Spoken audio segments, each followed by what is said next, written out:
Hello everyone, how are you? I hope everyone is having a wonderful day. Welcome to my channel, The Last of Us 24 and new video your favorite series, The Last of Us.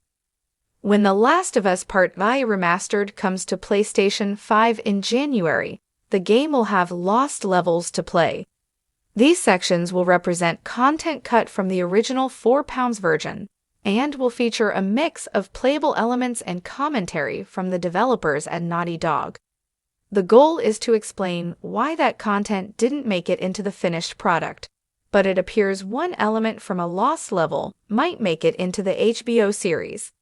In a statement provided to EU, The Last of Us creator Neil Druckmann revealed just that, while also noting that things could change during production. As a tease, I will say there is at least one element from a cut level that is planned for the show, Druckmann told EDO. I say that with the caveat that we haven't started filming the show yet, and all things are subject to change, based on what we ultimately feel will be best for the show. The Lost Levels. The first season of The Last of Us took some creative liberties with the source material, expanding on certain elements from the first game, while also working in parts from the Left Behind DLC. Given that, it's not surprising that Druckmann might be looking to pull in elements from outside The Last of Us Part II for the new season. However, Druckmann was quick to note that the lost levels are not meant to act as some sort of teaser for Season 2 of the HBO series.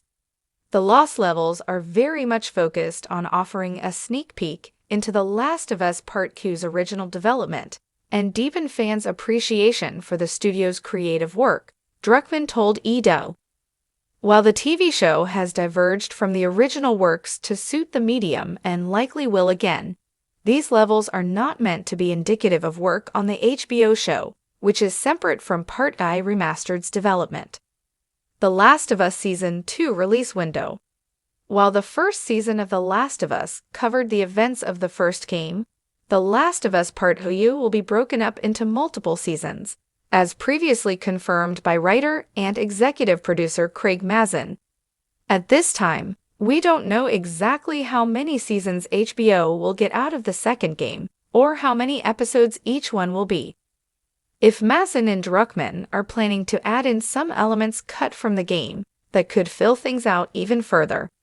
Unfortunately, there is no release date for The Last of Us Season 2 just yet. As Druckmann mentioned, filming hasn't even begun just yet, so there's a good chance the new season won't even air until 2025. That means fans could be waiting a long time to find out any cut content that makes it into Season 2. Are you excited for the next season of The Last of Us? Do you plan on checking out The Last of Us Part II Remastered?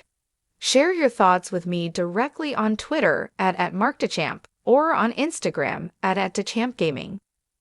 The Last of Us Part II, or simply The Last of Us 2, if you'd prefer, is a bona fide masterpiece. It's one of the very best £4 games, and it plays brilliantly on £5 thanks to a free 60 EPS update.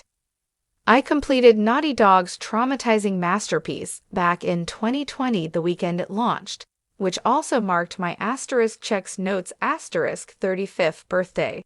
Suffice to say, I wasn't blowing out the candles on my cake with the cheeriest expression. That's because, as brilliant as it is, I need to go back to that tea work. The Last of Us 2 is the most trauma-inducing video game I've ever played, and it's not even close. As much as I was thoroughly engrossed in Ellie's vengeful tale for the roughly 19 hours it took me to finish this perfectly paced blend of horror and stealth title, parts of the game massively upset me. If you've not gotten around to playing Naughty Dog's nerve-shredding sequel yet, I'm obviously not going to spoil any major plot points. Let me just say that the pivotal moment of the story shook me so badly, I felt completely numb for the next 3 hours of gameplay. Looking back, I had to physically push myself to keep on playing it. I was that heartbroken. This brings me neatly onto the matter of the recently announced The Last of Us Part I Remastered, which is set to launch on January 19. Unlike The Last of Us Part I, Sony isn't trying to rinse all the money from your pockets this time out through a $70 masterful deal. The Last of Us Part I Remastered. If you own a digital copy of the original £4 game, you can upgrade to this £5 remaster for just $10. Considering the visual fidelity has been brought up to the standards of its incredible-looking rejigged predecessor, includes a new roguelike survival mode, lost levels, new outfits, updated guitar mechanics for those times Ellie wants to bust out a banger, and full support for the DualSense controller's haptics and adaptive trigger functions, I'd say that's a seriously sweet deal. The Last of Us 2 is the most trauma-inducing video game I've ever played, and it's not even close. Not only does it let you play both games across a consistent current-gen aesthetic, it gives viewers of the pitch-perfect The Last of Us HBO show the best way to play The Last of Us 2. Considering there was almost a 3-year gap between the launches of the game and series, there's bound to be a lot of Pedro Pascal and Bella Ramsey fans out there who missed out on Ellie's dark tale when it was first released on £4 and £4 Pro. And yet, no matter how impressive the graphical upgrades prove to be, or if that survival mode ends up becoming a brilliant addition, there's just no way I can put myself through the experience of The Last of Us 2 again. 90 minutes in, it basically broke me, and it was only thanks to Naughty Dog's impeccable stealth mechanics and peerless world-building that I was able to push through to finish an undeniably excellent but utterly harrowing video game. The only mildish spoiler I'll drop, and I'm not spilling the beans here as this element of TLO2's gameplay was revealed during trailers, is that you're occasionally forced to murk digital doggos in Ellie's adventure. I hated this aspect of the game 3 years ago, and considering I'm now the owner of a 19-month-old husky called Bear, that's close to the strongest reason I can never revisit one of the best video game sequels ever made. But hey, that's just me.